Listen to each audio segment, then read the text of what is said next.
madre querida, Alicia Malqui Hurtado.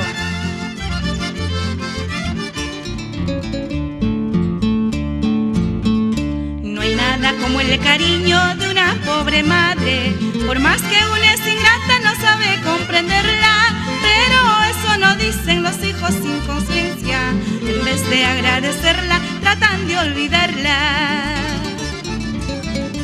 Por eso, Diosito lindo, pido que conserves su vida por muchos años de mi madrecita, porque en este mundo ella es tan querida como las flores del campo de la primavera.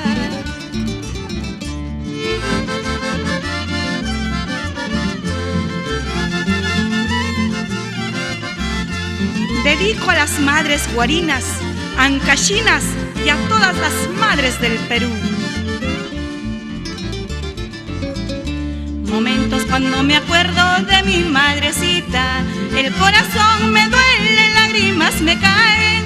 Por eso quiero morir antes que ella muera, para no andar sufriendo sin ningún consuelo.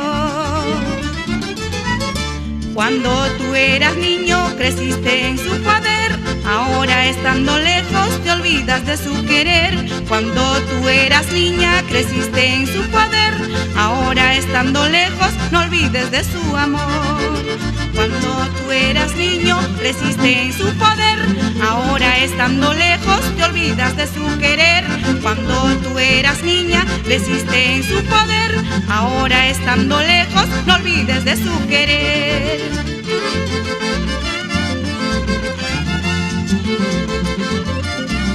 No olvides a tu madre, corre a sus brazos mientras ella viva.